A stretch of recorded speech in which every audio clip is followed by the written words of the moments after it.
नमस्कार। आज हम बात करेंगे विदेश यात्रा के बारे में। प्रत्येक व्यक्ति का सपना होता है विदेश जाने का। कुछ लोगों का घूमने फिरने के हिसाब से, कुछ लोग पढ़ाई के हिसाब से जाना चाहते हैं और कुछ लोग विदेश सेटल होने के हिसाब से जाना चाहते हैं। परंतु कई लोगों के लिए ये एक सपने जैसा ही बन के रह जाता है, क्योंकि कई लोग इसे किस्मत का खेल भी रहते हैं। इसका गहरा रहस्य कुंडली में ही छिपा होता है। कुंडली में ही कुछ ग्रह ऐसे होते हैं जो विदेश यात्रा का योग बनाते हैं। यदि कुंडली में कारक ग्रह की उपस्थिति होती है तो विदेश यात्रा करना और वहां पर सेटल होना इजीली मुमकिन हो पाता है। यदि किसी व्यक्ति की कुंडली में सूर्य लग्न में बैठे हैं तो विदेश यात्रा या विदेश में सेटल होना इजीली उनके लिए संभव हो पाता है।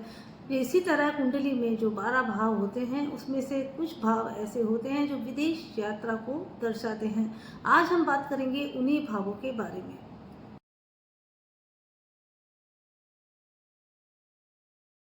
अब हम बात करेंगे प्रथम भाव के बारे में। कुंडली का प्रथम भाव व्यक्ति के चरित्र और स्वभाव को तो दर्शाता ही है, साथ ही यदि कुंडली के प्रथम भाव का 7वें और 12वें भाव के साथ मिलान होने पर विदेश यात्रा का योग बनता है।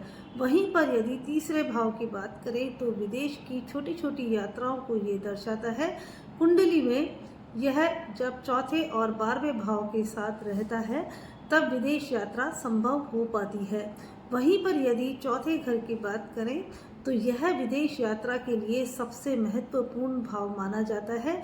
यदि किसी कुंडली में चतुर्थ भाव में किसी नीच स्थिति में किसी ग्रह की उपस्थिति होती है तो यह विशेष प्रकार की स्थिति विदेश योग बनाती है।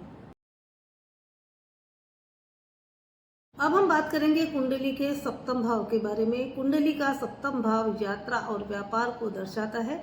यदि सप्तम भाव का संबंध 12वें भाव के साथ होने पर विदेश यात्रा का योग इजीली बन जाता है, क्योंकि सप्तम भाव को जीवन साथी का भाव भी कहा जाता है। इसलिए हो सकता है आपका जीवन साथी विदेश से हो। वहीं पर अष्टम भाव को अनुसंधान का ग्रह भी कहा जाता है। यह समुद्र यात्रा को भी दर्शाता है। अगर कुंडली में अष्टम भाव मजबूत है तो विदेश यात्रा इजीली आप कर सकते हैं। वहीं पर नवम भाव की बात करें तो यह सबसे महत्वपूर्ण भाव होता है विदेश यात्रा के लिए। यह उच्च शिक्षा का भाव भी माना जाता है और नवम भाव मजबूत होने पर लंबी यात्राओं की संभावना बनती है और विदेश में उच्च शिक्षा प्राप्त करने के संयोग भी ये बनाता है। अब हम बात करेंगे कुंडली के दशम भाव की, जिसे कर्म का भाव भी कहा जाता है और यह जातक के व्यापार का प्रतिनिधित्व भी करता है।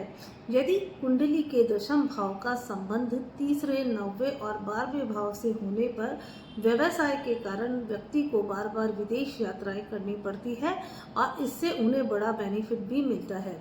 वहीं पर यदि 12वें भाव की बात करें तो विदेश यात्रा के हिसाब से यह काफ़ी मजबूत होता है। यदि 12वें भाव में चंद्रमा स्थित हो तो विदेश यात्रा संभव होती है और व्यक्ति वहीं से अपनी आजीविका कमाता है।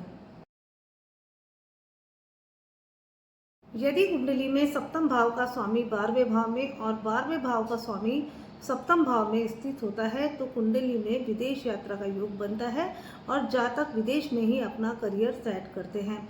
वहीं पर यदि किसी की कुंडली में शनि और चंद्रमा का मिलन हो रहा है या शनि छठे भाव में स्थित है तो विदेश यात्रा का योग बनता है।